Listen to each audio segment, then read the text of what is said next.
And here we are with John again. We're going to do some palpation of different structures in his knee. We're going to start out with kind of the way we're going to look at getting from one place to another is by locating the patella. And the patella is right in here. If you want to look at my other partner who didn't make it, there's your patella. There's the knee joint. And we're going to find that same structure on John here. And it's right here. Here's superior, posterior, here's the bottom. If we follow this down, first structure we're looking at is the patellar tendon, patellar ligament, and that's right here. Now if you follow that down, that's the tibial tubercle, and that's where the patellar tendon connects into, right in here. So we're looking at on here, you can see it better on here, this bony protrusion right here below the patellar connects in here to the tibial tubercle. All right. Next, if we follow this to the outside, I'm going to turn your foot over this way a little bit. If we follow this to the outside, we're going to feel a protrusion a little bit laterally and superiorly right in here, and that's Gerdy's tubercle. And what that connects to is the IT band. So the IT band will come all the way down in, and it's going to connect right into Gerdy's tubercle right in here. Tibial tubercle, and there is Gerdy's tubercle right on the side.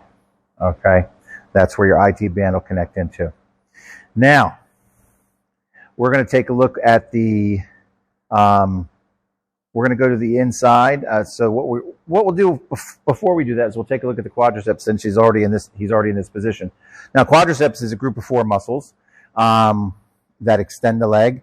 You also have your rectus femoris, which is one of those 4 muscles, which is responsible for not only extending the leg, but also is a strong hip flexor. So if he tightens that up, go ahead and tighten your quadricep up. There you go.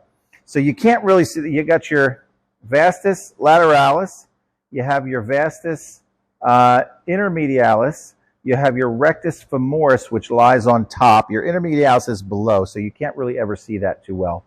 And then you have your vastus medialis, which is, a lot of times they call it the teardrop muscle in bodybuilding. So tighten that up one more time. There you go. It's that muscle right here is the vastus medialis. So vastus medialis, rectus femoris goes up in here. That actually goes all the way through to work as a strong hip flexor. And then you have your vastus lateralis right on the side here to make up your quadriceps. Let's take a look at let's look for the lateral femoral epicondyle.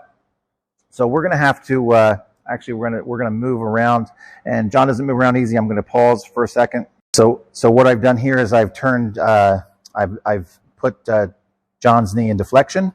And we're going to start at the patella again. So here's your patella. We're going to come to the side here, and we're going to look for that open knee space, the knee space between the bones. So here we are. We're right in here. There's the open gap right in here between. And if I go north superiorly, all right, there it is, and here we are. All right, I can feel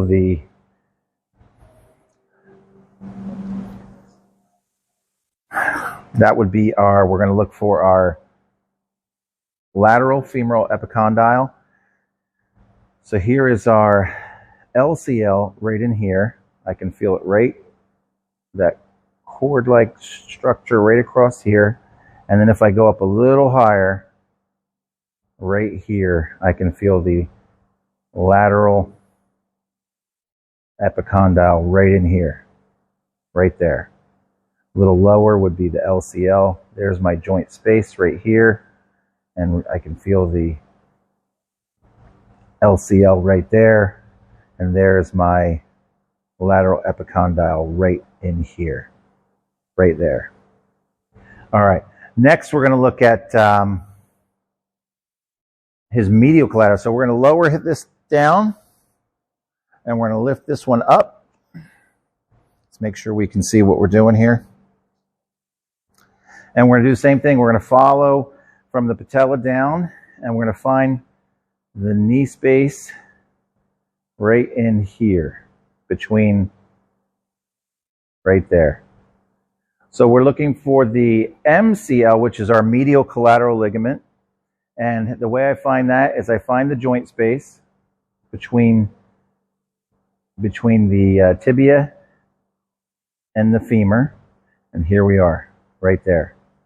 All right. And as I come up, it won't feel like a gap. And I'll come up and it'll be right in here. Right to the very top. As I feel this gap between the joint, I can feel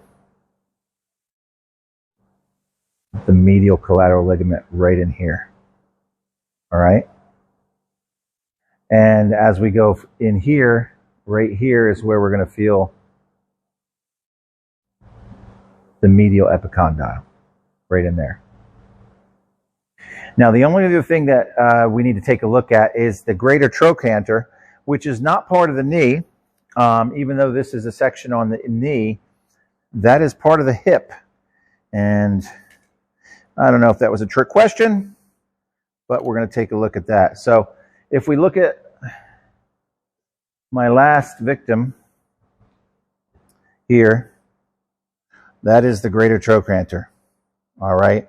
There's your acetabulum, and there is your greater trochanter here. All right. And there's your lesser trochanter. But this is in his hip. So we're going to move the camera to the other side. Sorry for the clunky camera work. And if we lay this down right on top, this is what it would look like. All right, in his hip joint. All right, so we're looking for this structure here. We're not going to be able to obviously feel this structure here. This is into his hip joint. His hip bone is up here. So we're going to come down. I'm going to move this out of the way now. And we're going to palpate for that. Right in here. We can feel his greater trochanter. And sorry, am I hurting you? Feels good? All right. Right in there. So there's a lot of muscle and there's a lot of tissue over the top. So you do have to kind of press hard to get in there.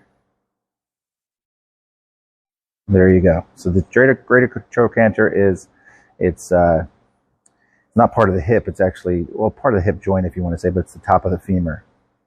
Right in there. And that is the review of the lateral femoral epicondyle, the greater trochanter, the medial collateral ligament, the patellar ligaments, and the vastus medialis.